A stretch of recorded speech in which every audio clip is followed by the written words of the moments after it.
Hello everyone, welcome to our YouTube channel devoted for civil services. तो उसी में आगे बढ़ते हैं। कल मैंने बताया था कि रुपए के मजबूत होने से कुछ हमारे फायदे हैं, तो आज हम बता रहे हैं कि रुपए के मजबूत होने से कुछ नुकसान भी होते हैं, वो भी देख लेते हैं। रुपए के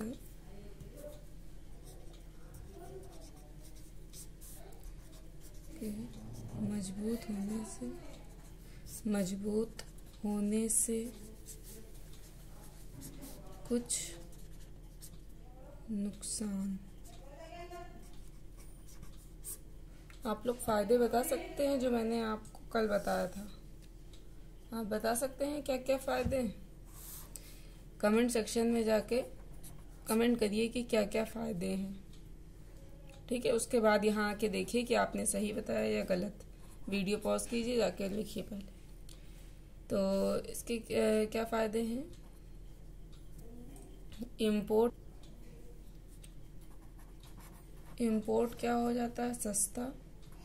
इन्फ्लेशन, महंगाई भी सस्ती। और जो हमारा विदेशी ऋण होता है वो भी सस्ता हो जाता है। तो ये तीनों चीज़ें क्या हो जाती है, कम या सस्ती हो जाती है। इम्पोर्ट हमारा क्या हो जाता है, कम हो जाता है, तो हमारा फ़ायदा है। कम होने पर फ़ायदा है ना। इन्फ्लेशन क्या हो जाता है, कम हो जाता है। और जो विदेशी ऋण है, वो भी क्या हो जाता है, हमारा थोड़ा सा सस्ता हो जाता है। ठीक है, तो आगे बढ़ते हैं। आज देखते हैं इससे नुकसान क्या क्या है। तो नुकसान में क्या है कि एक्सपोर्ट हमारा ज़्यादा हो जाएगा। एक्सपोर्ट क्या हो जाएगा, ज़्यादा हो जाएगा। तो होगा क्या, विश्व व्यापार पर भी असर पड़ेगा। विश्व व्यापार पर भी असर पड़ेगा। जब एक्सपोर्ट महंगा होगा तो अन्य देश हमसे वस्तु नहीं खरीदेंगे। जब एक्सपोर्ट महंगा होता है तो जो बाकी देश होते हैं वो हमसे वस्तु नहीं खरीदेंगे और विदेशी निवेश भी प्रभावित होगा। कैसे, अब ये समझ लीजिए। जैसे मान के चलो $1 बराबर है 50 रुपए। $1 बराबर है 50 रुपए। और इंडिया में जब कोई टीवी खरीदता है तो टीवी भी कितने का है, 50 रुपए का है। तो मान के चलो यूएसए का एक व्यक्ति है, वो 50 रुपए में $1 देकर टीवी ले लेता है। यूएसए का कोई पर्सन है, वो इंडिया में आता है और 50 रुपए देकर एक टीवी खरीद लेता है। अब मान के चलो जो डॉलर की कीमत है वो हो गई है 40। ठीक है, लेकिन टीवी की कीमत कितनी है, 50 रुपए ही है। तो अब जो ये तो $1 उसने दिया, अपना खरीद लिया। अब क्या है, जो यूएसए का व्यक्ति है, यूएसए का पर्सन, तो उसे अब क्या करना पड़ेगा, $1 तो देना ही पड़ेगा, प्लस कुछ और भी उसे डॉलर देना पड़ेगा, या 0.1 करके मान लो, कुछ और भी डॉलर उसे देना पड़ेगा, तब वो एक टीवी खरीद पाएगा। क्योंकि इसकी कीमत है 40 और 10 रुपए की कीमत जितने भी डॉलर में पड़ेगी, देख लीजिएगा, तो उतना उसे देना है। यानी कि टोटल हम इसे मान लेते हैं देना पड़ा होगा $1.1। $1.1, तब वो अब एक टीवी खरीद पाएगा। और यहाँ पे क्या था, $1 देकर ही उसने एक टीवी 50 रुपए में खरीद लिया था। ठीक है, तो इसका मतलब क्या है कि निर्यात हमारा महंगा हो गया है। बात समझ में आई। अब देखो इसका मतलब क्या है, उसके लिए टीवी खरीदना, आप यूएसए का जो पर्सन है उसके लिए टीवी खरीदना आप थोड़ा सा महंगा हो गया है। तो वो आज भी वहीं जाने की कोशिश करेगा जहां उसे $1 में एक टीवी मिल जाए। वो वैसी जगह जाना ज्यादा पसंद करेगा। तो रुपए के मजबूत होने से हमारा निर्यात प्रभावित होता है और इंडिया का इसमें नुकसान है। आई होप आपको इतनी बात समझ में आई होगी। अब हम बात करते हैं विदेशी निवेश पर कैसे प्रभाव पड़ता है। विदेशी निवेश, देखिए विदेशी निवेश पर कैसे प्रभाव। मान के चलो कोई विदेशी है, इंडिया में निवेश करने के लिए आता है, तो वो हार्ड करेंसी को लेकर आएगा। हार्ड करेंसी का मतलब है जैसे यूरो, डॉलर, येन, इस तरीके की अन्य करेंसी वो हार्ड करेंसी लेकर आएगा। और निवेशक उस हार्ड करेंसी को निवेश करेगा कैसे, देश की लोकल करेंसी में कन्वर्ट करके। कोई डॉलर लेके आया है तो पहले वो क्या करेगा, इंडिया में रुपया चलता है तो इसको वो कन्वर्ट करेगा रुपए में, तब फिर निवेश करेगा। ठीक है, तो अब मान के चलो $1 बराबर है 50 रुपए, तो उसने क्या कर दिया, 50 रुपए का निवेश इंडिया में कर दिया, ठीक है। लेकिन अब थोड़े समय बाद या कुछ समय बाद क्या हो गया, डॉलर की कीमत हो गई हमारे $1 बराबर हो गया हमारा 40 रुपये।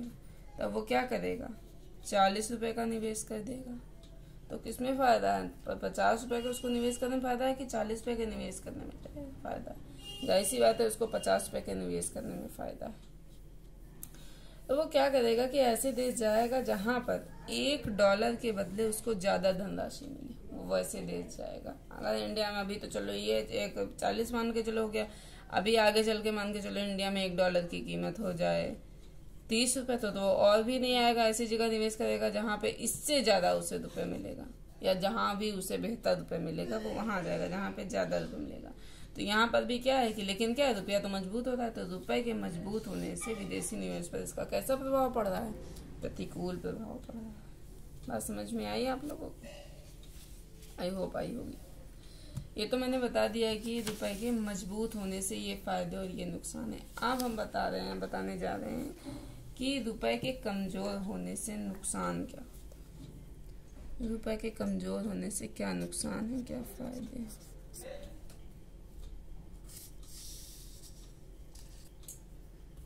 रुपए के कमजोर होने से देख लेते हैं लाभ क्या होता है और नुकसान क्या होता है, हानि क्या होती है। ठीक है, देखते हैं नुकसान। देखो जैसे मान के चलो $1 बराबर हमारा वही उदाहरण लेके चलते हैं ताकि समझ में, $1 बराबर 50 रुपए, ठीक है। और 1 लीटर तेल आप क्या कर लेंगे, खरीद लेंगे, ठीक है। तेल आयात कर लिया, कंपनी है हमारी RIL, उसने क्या कर लिया, तेल को आयात कर लिया, रिफाइनरी कंपनी, ठीक है, तेल आयात कर लिया, कोई भी कंपनी हो सकती है, ABC, कोई मान लो आप, A मान लो, उसको रहने दो ताकि समझने के लिए उसको मान लो, वरना उसमें दिमाग लगे। तो देखो मान के चलो कोई A कंपनी है, उसने तेल को आयात कर लिया, तेल को उसने आयात किया कितने रुपए में, 50 रुपए में, और अब उसने बेच दिया 60 रुपए में। कितने में बेच दिया, 60 रुपए में। लेकिन कुछ समय बाद क्या होता है, वही तेल, वही मतलब $1 कितने का हो जाता है, 60 रुपए का हो जाता है। $1 के इतने में उसने बेच दिया, ठीक है। $1 की कीमत अब हो जाती है 60 रुपए में। तो अब भी A कंपनी ने आयात किया तेल, तो उसने क्या किया, 60 रुपए में आयात कर लिया, ठीक है। अब उसे रिफाइन करेगा, जो भी उसका खर्चा आएगा प्रॉफिट निकालने के बाद में, उसने उसको सेल किया कितने रुपए में बेचेगा, 70 रुपए में मान के चलो उसने बेचा। जबकि उसका देख लो लाभ उतना ही रखा, पहले भी 10 का डिफरेंस और अब भी 10 का ही डिफरेंस है। लेकिन तब भी क्या है, यहाँ पे डॉलर महंगा हुआ तो तेल भी हमारे लिए क्या हो गया, महंगा हो गया। तो हमारे लिए आयात महंगा हो गया, तो ये हमारा क्या है, नुकसान है। आयात महंगा होने से क्या हुआ, ये देखो यहाँ पे ये क्या बोलते हैं, रुपए भी सॉरी इन्फ्लेशन भी महंगा हो गया, महंगाई भी क्या हो गई, बढ़ गई। क्योंकि पहले वही चीज हम खरीदे हैं तो 60 रुपए में, अब 10 रुपए बढ़ के हम कितने में खरीदते हैं वही चीज, 70 रुपए में खरीद लें। अब इसका दूसरा मान के चलो, वर्ल्ड बैंक से इंडिया ने ऋण लिया है, वर्ल्ड बैंक से इंडिया ने लोन लिया है। तो जब लोन लिया है तो $1 बराबर उस समय था, मान के चलो 50 रुपए था। अब जब उसकी वापस करने की बारी आई या उसके कुछ समय पहले या बाद, उसकी कीमत हो गई अब 60 रुपए। $1 बराबर कितनी कीमत होगी, 60 रुपए। तो यहाँ पे क्या दिख रहा है कि वाह ऋण भी जो है हमारा वो भी क्या हो गया है, वाह ऋण वो भी क्या हो गया, महंगा हो गया। तो नुकसान समझ में आया। एक तो इन्फ्लेशन हमारी महंगी हो गई, आयात महंगा हुआ तो जाहिर सी बात है इन्फ्लेशन भी बढ़ जाएगा, महंगाई भी बढ़ जाएगी। और अगर मतलब वर्ल्ड बैंक से ऋण लिया है तो वो भी क्या होगा, हमारा बाहर ऋण भी महंगा हो जाएगा। क्योंकि जिस समय हमने ऋण लिया था, मान के चलो उस समय $1 की कीमत थी 50 रुपए, और जब हमें वापस करना है तो उस डॉलर की कीमत हो गई है हमारी 60। आई होप समझ में आया होगा। अब इससे लाभ क्या क्या है ये देख लेते हैं। तो वही वाला पुराना एग्जांपल लेते हैं हम लोग ताकि समझ में आसानी से आ जाए। तो मान के चलो एक टीवी हम बेच रहे हैं 50 रुपये में। कितने में बेच रहे हैं? 50 रुपये में बेच रहे हैं, ठीक है। और $1 भी है हमारा कितने रुपए का? 50 रुपये, ठीक। तो यूएसए का कोई कस्टमर है, $1 देता है और क्या करता है? एक टीवी खरीद लेता है। एक यूएसए का जो कस्टमर है, तो $1 बराबर एक टीवी बराबर 50 रुपये। $1 में क्या है? 50 रुपये देकर वो टीवी खरीद लेता है। अब मान के चलो $1 की कीमत हमारी हो गई 60 रुपये। तब वो क्या करेगा? 60 रुपये में करेगा ये कि टीवी तो खरीद ही लेगा 50 रुपये का, प्लस 10 रुपये उसे क्या होंगे? वापस भी होंगे उसको, क्योंकि $1 यूएसए का कोई पैसा नहीं, ठीक है। उसने $1 दिया तो उसने 50 रुपये का टीवी तो खरीद ही लिया, साथ ही उसे 10 रुपये भी वापस किए गए, ठीक है। तो अमेरिकी कस्टमर के लिए टीवी खरीदना कैसा हो गया? लाभकारी सिद्ध हो गया। कैसे? कि उसे 50 रुपये भी, मतलब टीवी भी खरीद ली उसने 50 रुपये में और 10 रुपये भी उसको वापस हो गए। तो उसके लिए कैसा हो गया? टीवी खरीदना लाभकारी हो गया, ठीक है। और इंडिया के लिए क्या हो गया? इससे निर्यात करना आसान हो गया। इंडिया के लिए निर्यात करना आसान हो गया। तो यहाँ पे क्या है? डॉलर की कीमत जब बढ़ जाती है, यानी कि रुपये यहाँ पे क्या हो रहा है? कमजोर हो रहा है। समझ में आ रहा होगा। अगर नहीं समझ में आया तो पिछली वीडियोस में पढ़ा है, प्लीज जाके देख लीजिए, वरना तभी आगे बढ़िए, वरना से आपको समझ में नहीं आएगा, ठीक है। टीवी क्या है हमारा? अब हाँ, तो टीवी खरीदना उसके लिए लाभकारी हो गया, ठीक है। तो इंडिया के लिए निर्यात करना भी क्या हो गया? आसान हो गया।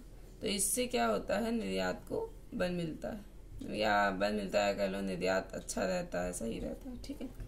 तो अब करता क्या है? चीन अपनी करेंसी इसीलिए सस्ती करता रहता है। बात समझ में? हमने कहा था ना, चीन अपनी करेंसी को क्या करता रहता है? कम करता रहता है। कैसे? देखो ना, इसीलिए हमेशा वो अपना रुपया कमजोर करता रहता है। यहाँ पे भी देख लो, इसे 50 से 60 मान के चलो 80 कर दे, चीन अपने आप से ही ये सब चीजें करता रहता है। तो आई होप आप लोगों को समझ में आया होगा। एक लाभ इसका जरा और देख लीजिए, फिर आगे बढ़ते, ठीक है।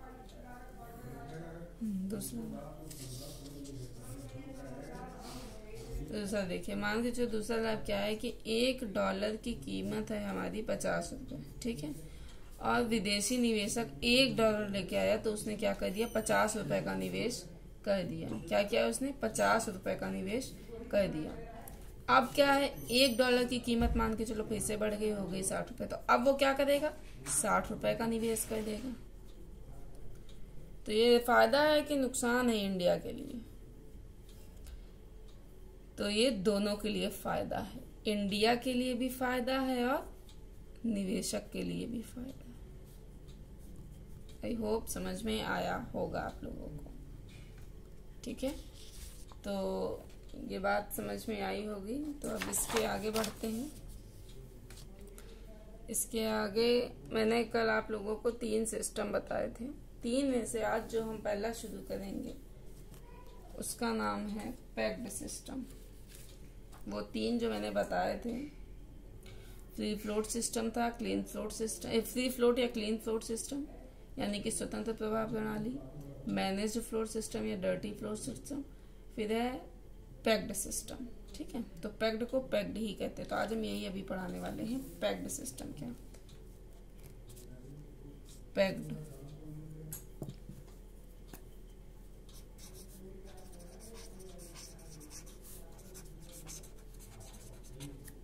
ठीक है, पैक्ड सिस्टम ये क्या है? तो देखो, ये चीन जैसे देश यूज करते हैं। कौन यूज करता है? चीन जैसे देश। कैसे? अपनी करेंसी को मैनिपुलेट करके, करेंसी को मैनिपुलेट करके और उसमें समझ लो छेड़छाड़ करके। देखो, चीन क्या करता है? डॉलर की तुलना में अपनी करेंसी जो उसकी है, चीन की करेंसी क्या है? एक सबको पता होगी, आई होप। दूसरी कम लोगों को पता होगी। अगर पता है तो रोकिए, पहले कमेंट सेक्शन में कमेंट करिए, फिर बताइए क्या है। तो मैं बता देती हूँ। अब चीन की करेंसी है युआन और रेनबी, ठीक है, युआन एंड रेनबी। ठीक है, तो हाँ मैं ये कह रही थी कि चीन क्या करता है, डॉलर की तुलना में अपनी करेंसी जो उसकी युआन और रेनबी को क्या कर देता है, फिक्स कर देता है। कैसे, देखिए, जैसे चीन की जो सेंट्रल बैंक है, चीन की जो क्या है सेंट्रल बैंक है, वो कहेगी कि अब हम क्या करेंगे, $1 बराबर मेरे यहाँ हो जाएगा 8 युआन। तो कहा अच्छा भाई चलो ठीक है, $1 बराबर 8 युआन हो गए। फिर वो क्या कहा कि अगर चीन को लगेगा कि मेरा निर्यात और विदेशी निवेश दोनों ही प्रभावित हो रहे हैं, तो फिर कुछ दिनों बाद चीन की सेंट्रल बैंक कह देगी नहीं, अब $1 बराबर हो गया 9 युआन। तो इससे क्या है, चीन में विदेशी निवेश और निर्यात भी बढ़ेगा। तो बात समझ में है, ये चीन कहता है वो अपनी वो मुद्रा को, जो भी उसकी मुद्रा है युआन और इसको डॉलर के मुकाबले क्या करता है, फिक्स करके रख देता है, ताकि मेरा निर्यात और निवेश प्रभावी ना हो। इसी को कहते हैं पेग्ड सिस्टम। अब आपको मालूम है जो वहां पे चीन और यूएसए के बीच में ट्रेड वार भी इसी वजह से चल रहा था। कैसे, थोड़ा सा समझ लीजिए, तो पेग्ड सिस्टम हो गया है। कैसे, जैसे है क्या कि ये बहुत बड़ा कारण था, पेग्ड सिस्टम चाइना और अमेरिका के ट्रेड वार का बड़ा कारण था। देखिए, चीन में है क्या, आबादी तो ज्यादा है ही, मालूम ही है आप लोगों को। तो यहाँ पे क्या है, बहुत बड़ा मार्केट बन जाता है। यहाँ पे श्रम भी इसीलिए सस्ता है, क्योंकि क्या है, आबादी ज्यादा है, श्रम क्या है, इसीलिए सस्ता है। ठीक है, कच्चे माल उपलब्ध हैं, तो इसलिए क्या है, चीन में प्रोड्यूस करना भी आसान हो जाता है, कच्चे माल क्योंकि उपलब्ध है। देखिए, लोकतंत्र तो है नहीं वहां पे, तो मान के चलो अगर हम कोई भूमि अधिग्रहण करते हैं, जमीन अक्वायर करते हैं, तो ना तो कोई वहां धरना प्रदर्शन देने वाला है, ना ही कोई वहां पे रोकने वाला है। तो ठीक है, ये हो गया। तो लेकिन भारत जैसे देश में क्या, अभी जमीन अधिग्रहण करने जाओ तो बड़ी समस्याएं आती हैं, लोग एकदम से खड़े हो जाते हैं, धरना प्रदर्शन और भी बाकी चीजें सब चालू हो जाती हैं। तो भारत जैसे देशों की तुलना में चीन जैसे देश में निवेश करना आसान हो जाता है। अब हुआ क्या कि जैसे एप्पल है, अमेरिकी की कंपनी है, सबको मालूम है जो एप्पल है किसकी कंपनी है, अमेरिकी की। लेकिन देखिए होता क्या है कि जब चाइना में एप्पल कंपनी जाती है और वहां अपना फोन बनाती है, तो फिर लिख देती है मेड इन चाइना। क्या लिख देती है, मेड इन चाइना। तो इससे क्या होता है कि अमेरिका को जो निर्यात होता है वो क्या होता है, प्रभावी होता है। इससे अमेरिका की अर्थव्यवस्था पर भी प्रभाव पड़ता है। भाई चलिए ठीक है, आप चाइना में बना रहे हैं, लिख रहे हैं मेड इन चाइना, और फिर कहाँ जाके बेच दे रहे हैं, अमेरिका में, तो फर्क तो पड़ेगा ना, 100% फर्क पड़ेगा। मेड इन चाइना लिख के फिर अमेरिका में बेच रहे हैं, तो इससे अमेरिका की अर्थव्यवस्था पर भी प्रभाव पड़ रहा था। तो यूएसए को चीन से आयातित वस्तुओं पर क्या हो गया, ड्यूटी उसने बढ़ानी चालू कर दी। जब अमेरिका ने ड्यूटी बढ़ानी चालू कर दी आयातित वस्तुओं पर चीन से, तो फिर चाइना ने भी अमेरिका से आयातित वस्तुओं पर क्या कर दी, ड्यूटी बढ़ानी चालू कर दी। बात समझ में आई, यही था उसका बहुत बड़ा कारण।